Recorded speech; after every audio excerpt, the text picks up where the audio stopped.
And to round out our trio of listener questions, we got the hot dog, or as he's now known, the Hollywood hot dog, Lurian.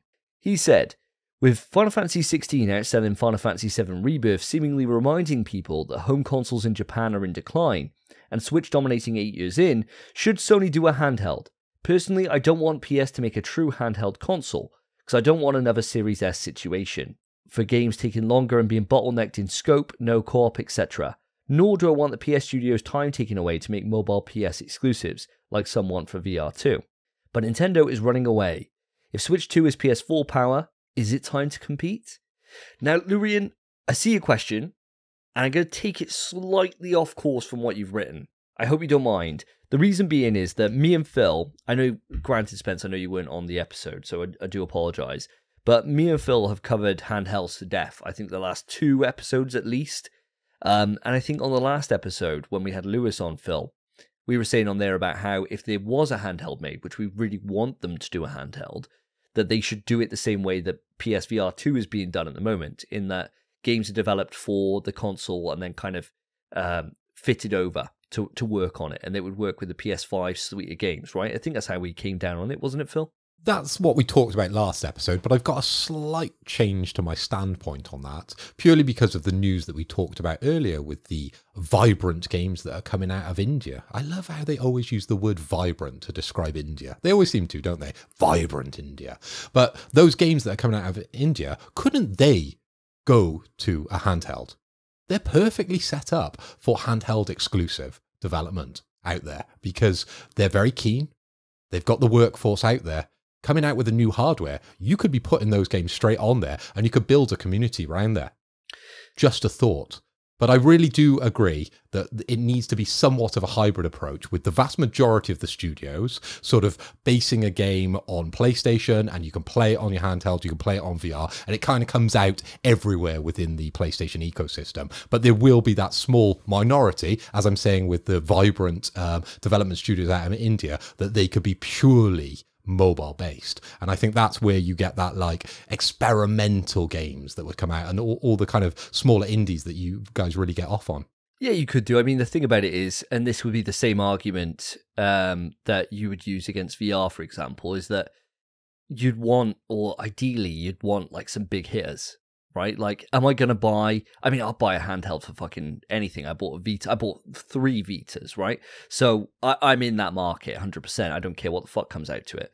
But if you're looking for mass adoption, obviously you want you want something that's worth your time to buy that device, right? And is anyone going to buy it for Meteora or any of these Indian games? No, they're not, right? That's not going to be the main market. So there is that argument against that being like a kind of reason to go over to that space. But you and me have spoke about this loads, Phil. So before I deviate Lurian's question and take it off into a slightly different tack that I hope you'll find interesting, Spence, we obviously haven't had you, we've missed you the last couple of episodes. Have you got any thoughts on, if Sony did do a handheld, would you be interested in that? And how do you think the approach would work if it was a dedicated handheld and not like a streaming device like the PS Portal is? I mean, for one, I miss you boys too. Miss you guys, listeners, as well. Missed you all. And I've missed doing this show. But what do I think they should do? I think a hybrid approach is the smart option, and it's exactly what we said for PSVR 2. I do think it needs some of its own games, same as, again, PSVR 2 has its own games. It is more or less the exact same thing, but big hitters, I wouldn't say, are as much of a necessity if you're having that approach of PS5 games being on it.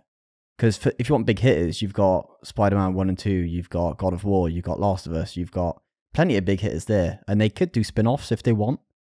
Is there a need to, if the actual original games work on it? I guess it all depends what price point this handheld comes in at, right? If you're promising quality and you're promising heavy hitters, the handheld needs to be, you know, at a good standard, doesn't it? And thus increasing the price. But if you're going to try and hit the lower end of the market, which PlayStation generally doesn't ever focus on, to compete with what maybe Xbox possibly could be doing in the future with this handheld, then you could have these indie games and then, as I'm saying, build a community around that, and then still have sort of that hybrid approach with some games from PlayStation coming over that are PlayStation, you know, certified to be able to play on your mobile device. I think that's probably the best way to do it. But to have a heavy hitter coming into it, it's just going to increase the price. I would rather just have really individual games based around the mobile device, and have maybe even a subscription service that goes along with that. So then you just get a wealth of games as opposed to that one game. So it's almost like a Game Pass take, but for indies. I can see there being some value. I mean, the big thing really, the thing that would make this sell would be if you could just download your games onto it, right? If you could just do that and just run your games on it natively, done. The PS Portal is selling gangbusters right now, and it's I would say an objectively shit device, right? Because it's only streamable content. So if it was a case that you could download onto a you can't handheld, say objectively. I you am can't gonna say say objectively and then give your point of view, because that's not objective. All right, objectively, I think this. That's not objective. Take it to a fucking field. It ain't gonna work. Take it anywhere where there's no internet. It's not going to work. Objectively, Davey, I disagree with you. I'm going to take my handheld to the beach. Oh, wait. I can't use it at the beach. I can't use it anywhere I would use a handheld. Can I use it out by the pool? No, because you got no Wi-Fi. It's like the Switch is a handheld. You can take it anywhere you want and it would just work. The fucking PS Portal is for the device where you are sat down and you can't be asked to go to another room with another TV. So I'm just going to get one to sit on my lap. It's objectively a failed handheld because it doesn't work. It just doesn't work.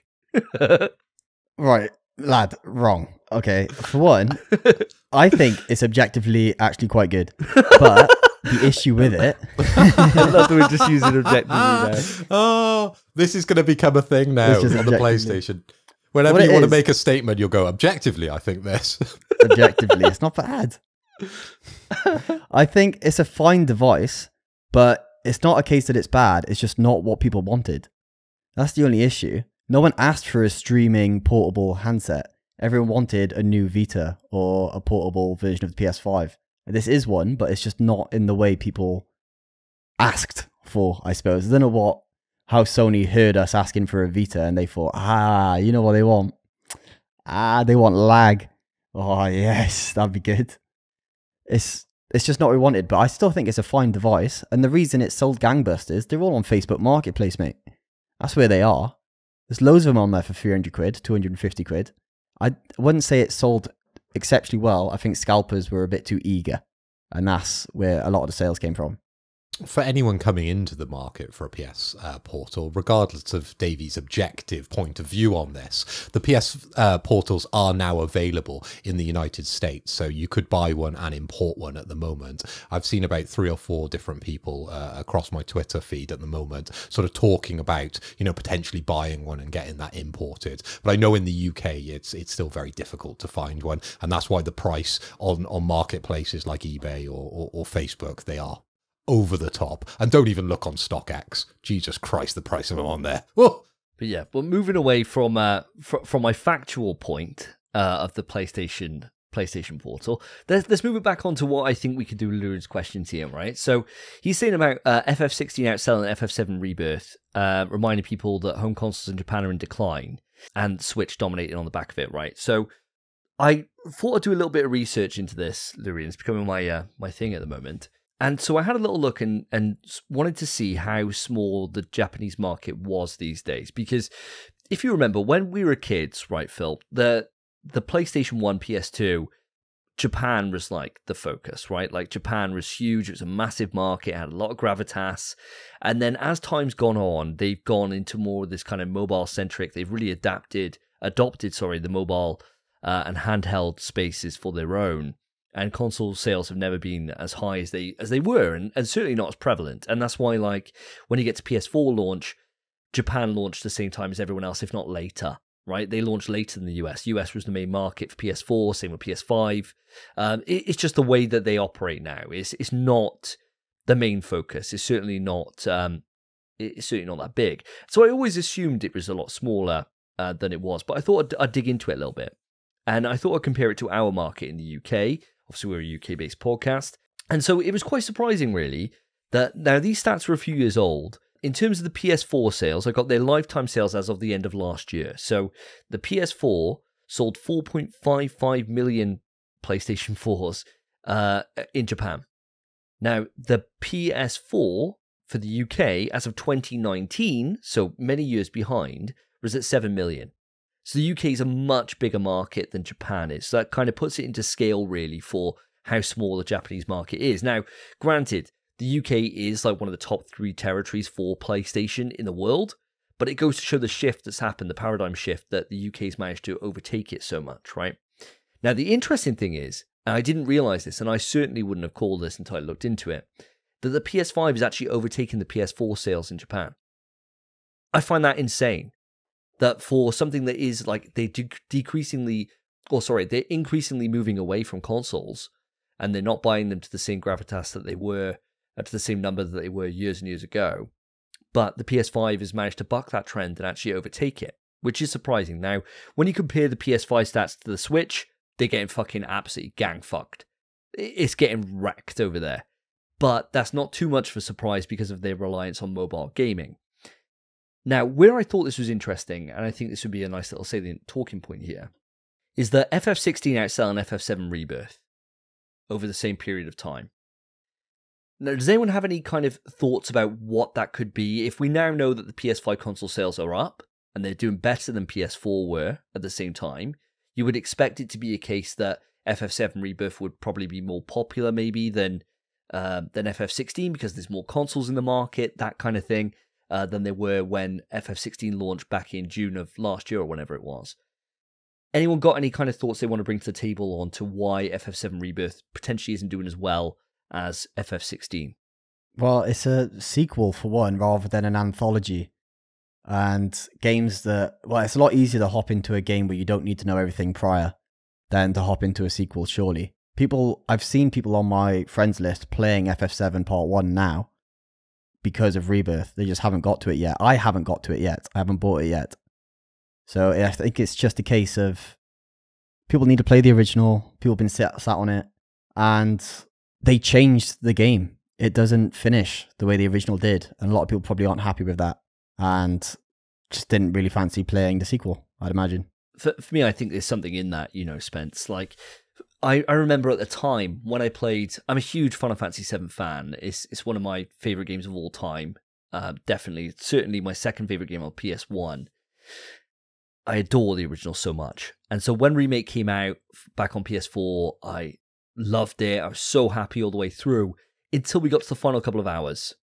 And no spoilers here, but it moves into a very Kingdom Hearts level of story fuckery.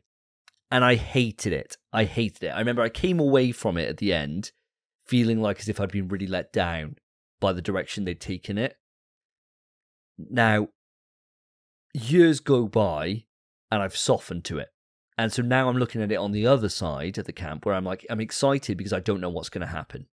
And the story can go any particular way.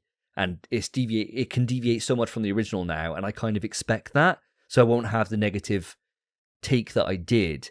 But I can imagine there's probably a subset of people out there that were totally let down, like furious, from Final Fantasy VII Remake's ending, and have chosen not to buy into this. And so I think there is something to that, Spence. I think that with FF16, it's more of an action game than, say, Final Fantasy ever was, so it probably appeals to a bigger demographic.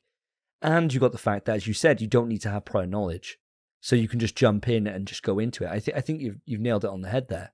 And with the ending of FF7 being divisive, if I want to be nice, because there was a huge amount of backlash at the time, there's probably a subset of people in Japan that feel like, no, this isn't the Final Fantasy VII I wanted. And so they're probably staying away from it. So I think there is something there. Now, Phil, I know you're not an FF7 head. You've never played the game. I doubt you have any interest in Final Fantasy VII Rebirth at all. But have you got any thoughts on this? Yeah, it's very difficult for me to comment on this one because I've only got sort of limited knowledge on it. But where I want to take this is what you just touched on there, with Final Fantasy 16 being a pure action game and 7 being that kind of mix, I suppose, of action and then strategy. But it's a long known and long respected title, where 16 is something new and exciting.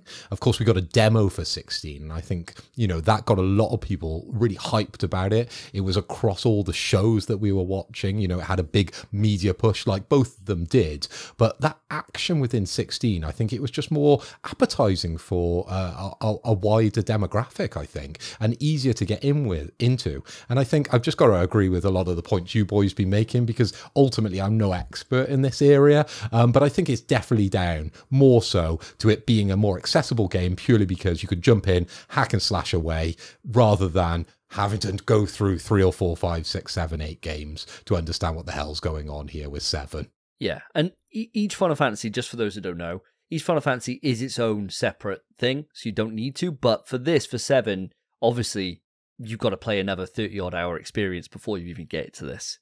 So there's people that maybe didn't even buy a PS4. They've had no way to play this game. I mean, unless they had PCs, because it's out there now as well.